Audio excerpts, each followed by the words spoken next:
Let me ask you something. Have you ever been in a situation where you were being mistreated? Not necessarily physically, not even maybe with words, but you just knew deep in your gut that something was wrong, that you were being treated as less than, that the system, the organization, the people around you were doing something harmful and no one was calling it what it was. That feeling has a name. It's called social abuse. And today we're going to talk about exactly what that means.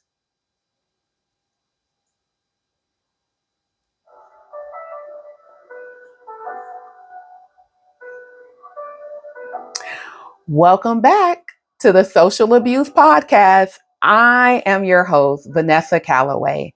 And if this is your first time, I'm so glad you're here. Go back and listen to episode 1 when you get a chance. I share my story, my 30 plus years of work with the unhoused community, and the full mission behind this podcast. But right now, let's get into it. Hmm. Get into what you say.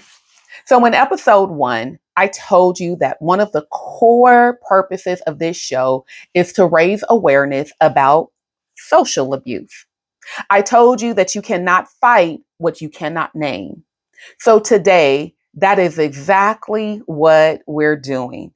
We're giving it a name, we're defining it, we are pulling it out of the shadows and pulling it right here in the light where we can all look at it. Hmm. So, what exactly is social abuse? You may be asking yourself. Well, I'm glad you asked. When most people hear the word abuse, you think of something physical, right? You think of bruises and violence, something that you can actually see with your eyes. But abuse is so much broader than that. And social abuse specifically is one of the most widespread, most damaging, and most overlooked forms of harm that exist. Social abuse is systematic. Mhm.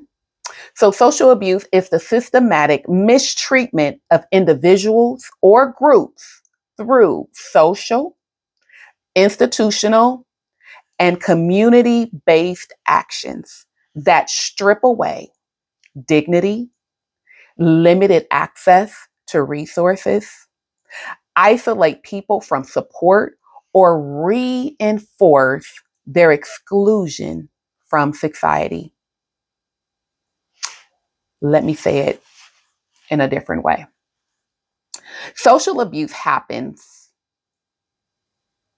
when systems, institutions, organizations, or even communities, yep, possibly the one that you're living in, treat people as if they don't matter, as if they are a burden, as if their needs are not worthy of real attention or real resources.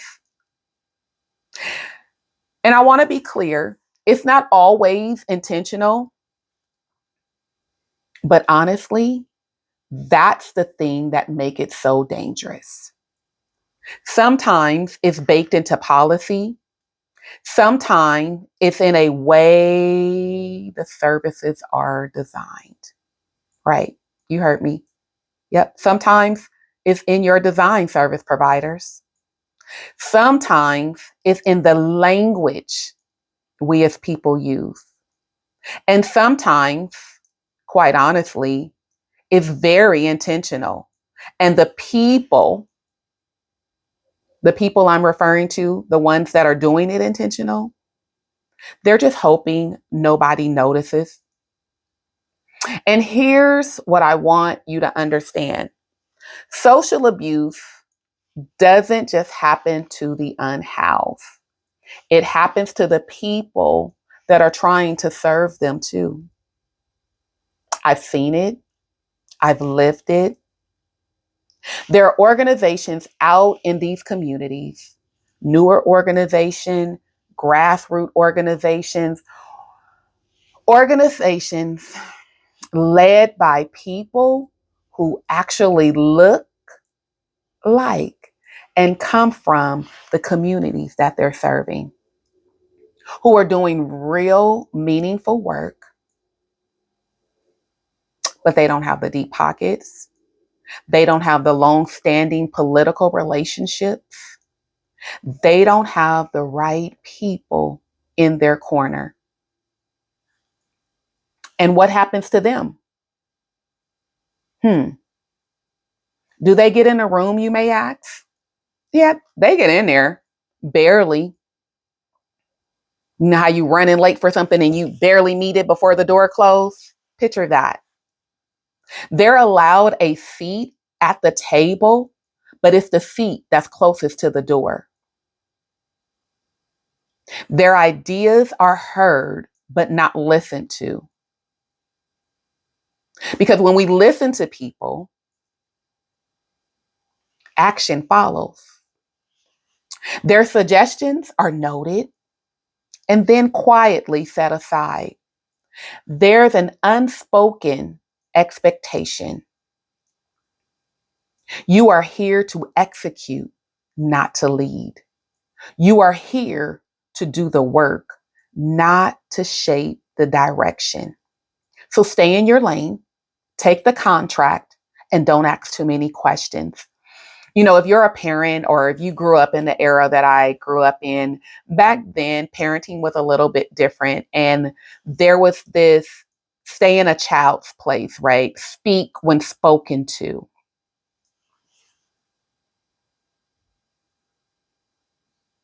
That is a form of manipulation.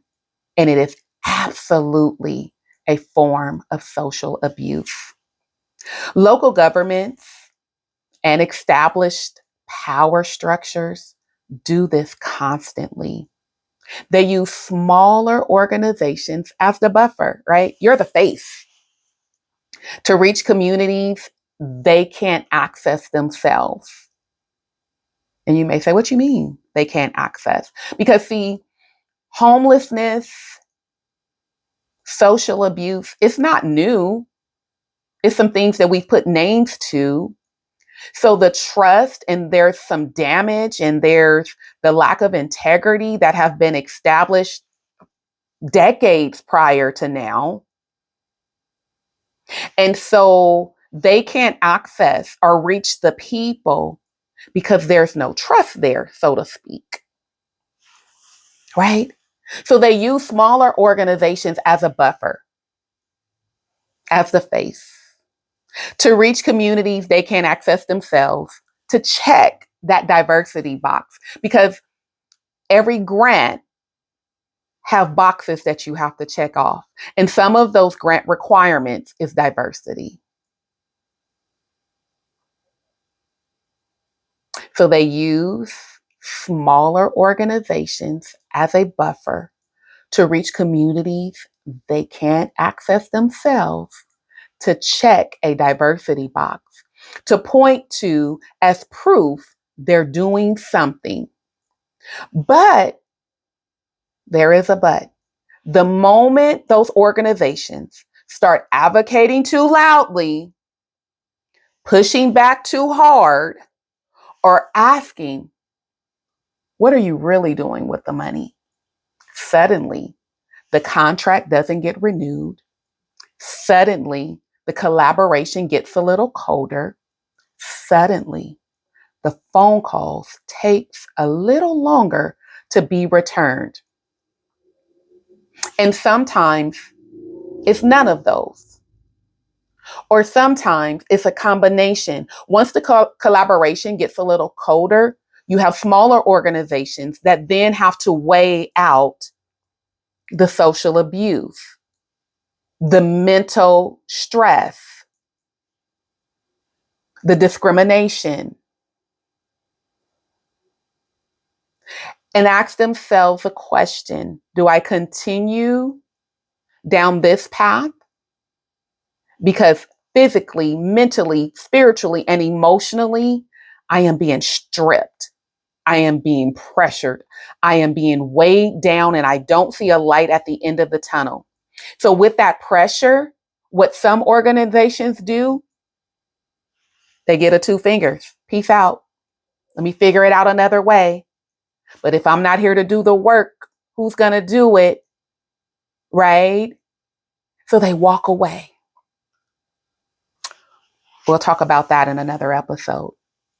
But this is how systems keep themselves intact by absorbing the voices that could challenge it and neutralizing them.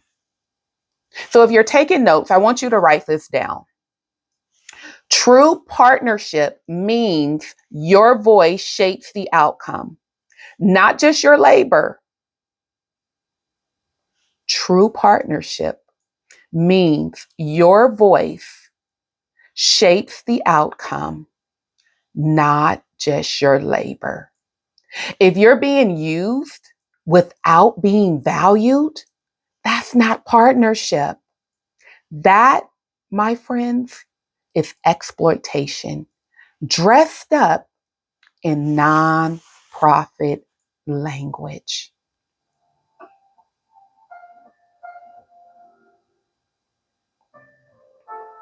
So in this segment, we learned social abuse doesn't just happen to the people that's being served.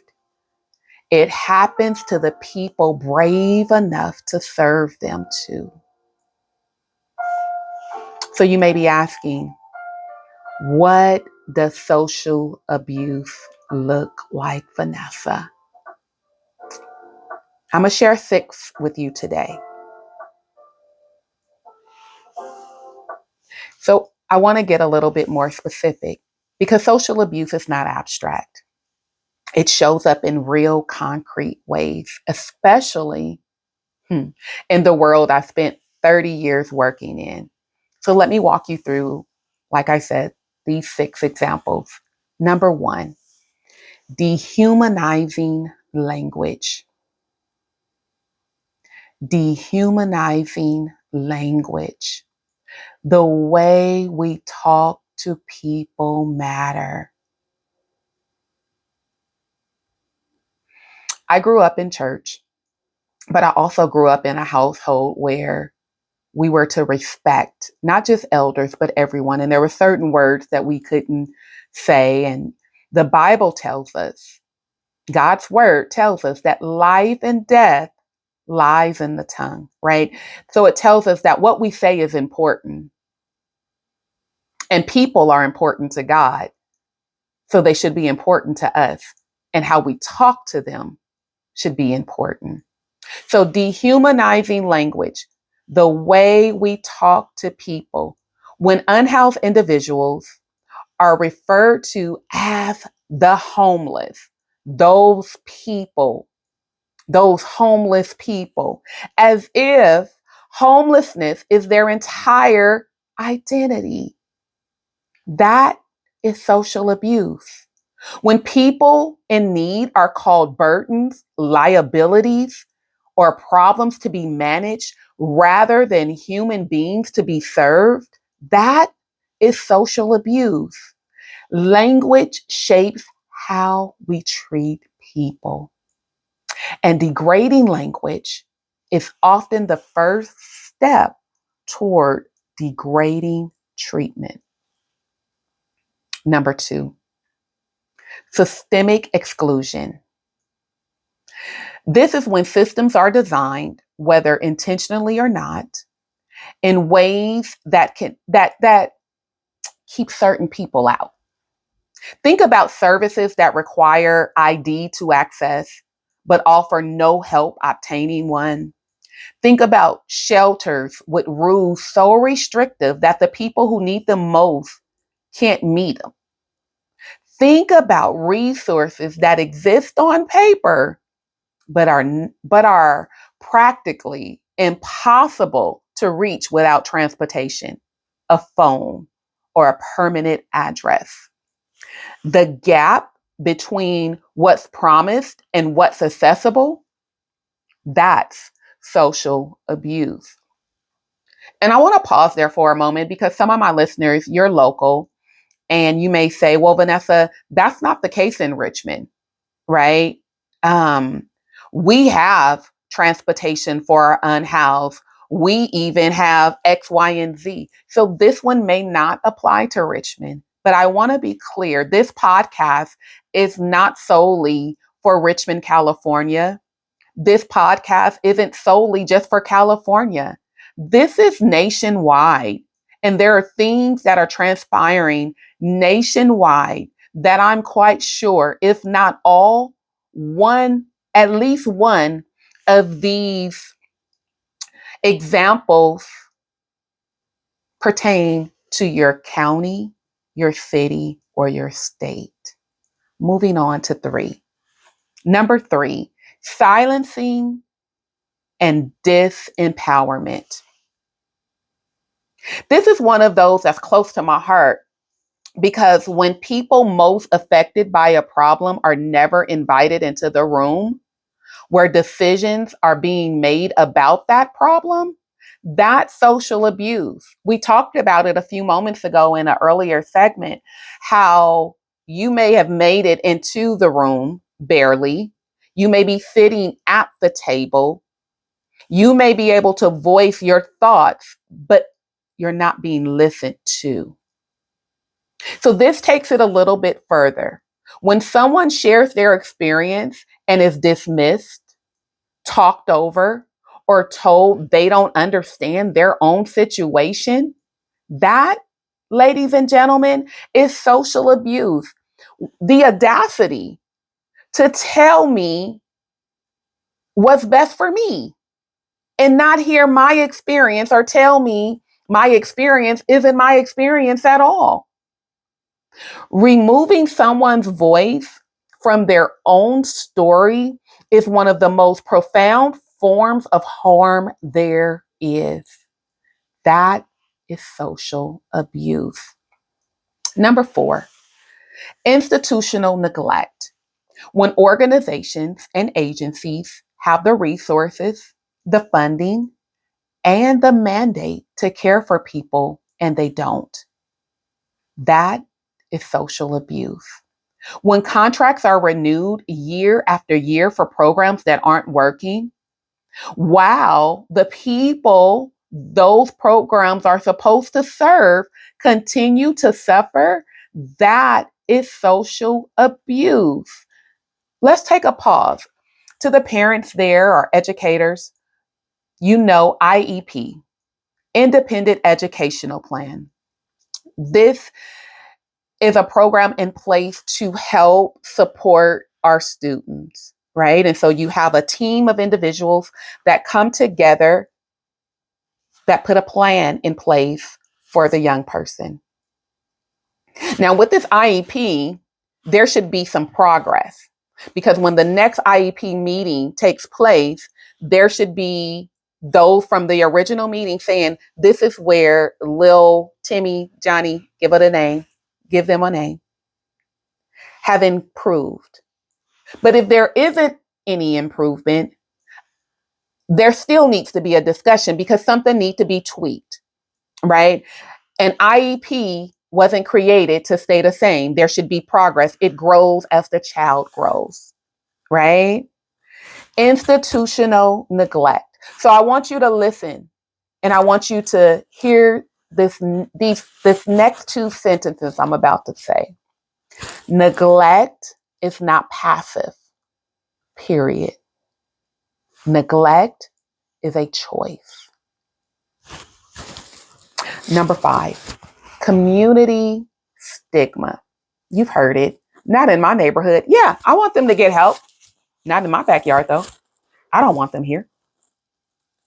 This is what happens at the neighborhood level, right? When communities mobilize to keep unhoused individuals out, not out of legitimate safety concerns, but out of discomfort, bias, and a desire not to see poverty. That is social abuse. When people are treated as less deserving of public space, public services, or basic human dignity because of their circumstances, that is social abuse. I want to add to that because there are some communities that feel like we gave it a try. We said okay. But at the government local level, we were let down. There was no accountability from local government or local service providers. And it's not just the responsibility of our local government.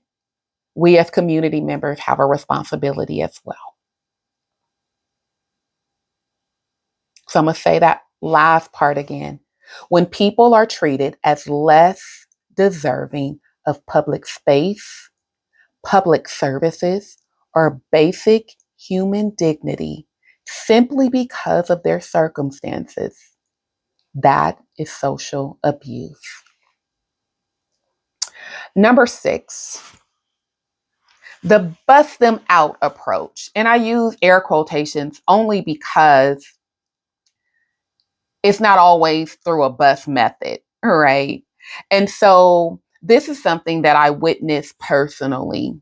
And I believe that sometimes our most powerful examples aren't those that are in textbooks or, of that nature, but they're the ones that we experience ourselves or that we hear from other people who have experienced them, right? And so when living, I used to live in Seattle, Washington, and I attended church in Bellevue, Washington.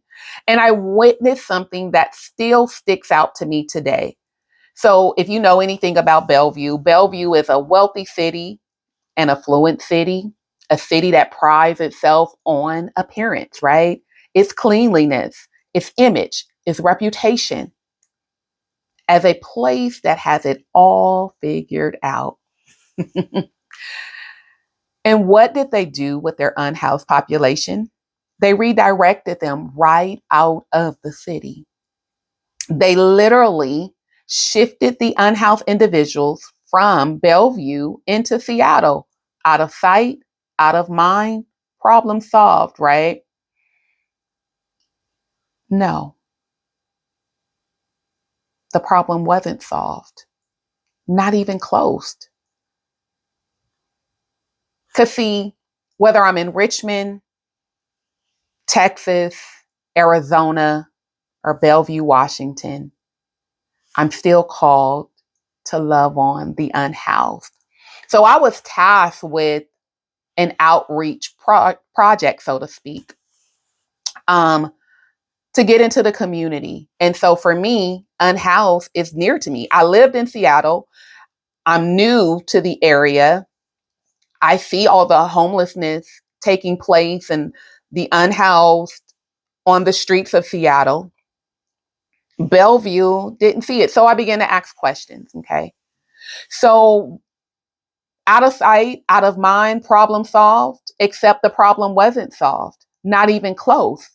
Those were human beings with stories, with struggles, with needs that didn't disappear just because they crossed the city line. Bellevue didn't address homelessness, they exported it. They sanitized their city on the backs of the most vulnerable people in it, and they called it a solution. That is social abuse in one of the most naked forms, using power and resources not to help people, but to hide them, to make a city look good while doing absolutely nothing to make people's lives better. I want you to hold that image in your mind. because it's not unique to Bellevue. This happens in cities and counties across the country. The names change, the methods vary, but the message is always the same. Your suffering is acceptable as long as we don't have to look at it. For those of you located here in the Bay Area, think about election seasons or the prominent events that take place in San Francisco. The city streets where each city block in certain areas you see our unhoused brothers and sisters. When these events and these prominent people come to town, what happens? The streets are sanitized. And those that were once very visible are displaced to another location, out of sight, out of mind. But those of us that care had questions. We have questions. It's never okay. And you may say, well, why? Well, money is part of the why, right? Money is part of it because you have prominent people coming in. Funding and money is public record in most cases. And so when cities, states, and organizations are receiving these funds and saying they're doing X, Y, and Z with it, but then when people come to visit and they see the problem still exists at the same level when the money was received, then there's questions. And so those with power try to eliminate those questions. Ladies and gentlemen, we're talking about social abuse.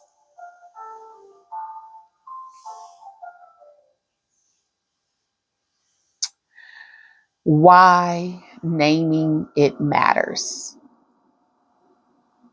Some of you might be sitting there thinking, girl, I hear you, but does it really matter what we call it? Does it matter what someone calls you? As parents and even in education, we're taught how positive reinforcements help with our young people, right? It builds their self-esteem. Um, how if you have two kids and you call one stupid on a regular basis and you reinforce um, positivity in the other, the behavior, the mentality is different. It doesn't change when we become adults.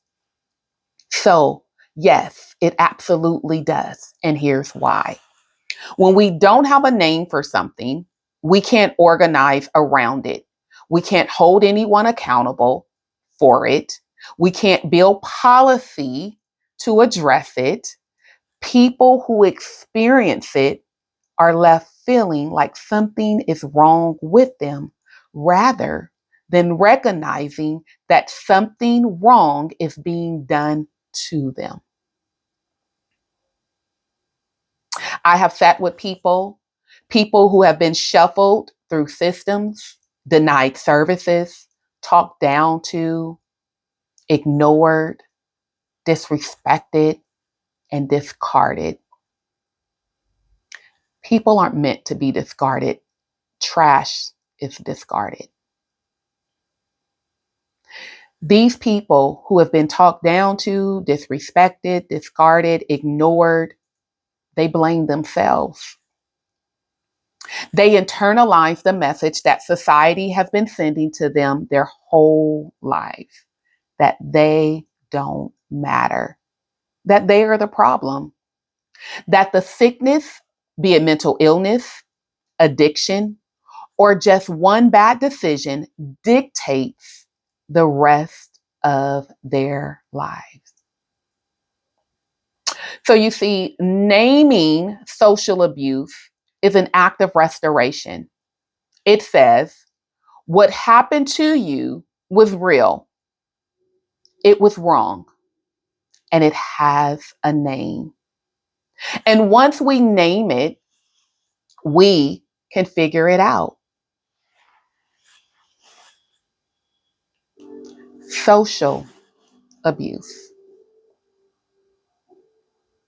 Social abuse. Say it with me.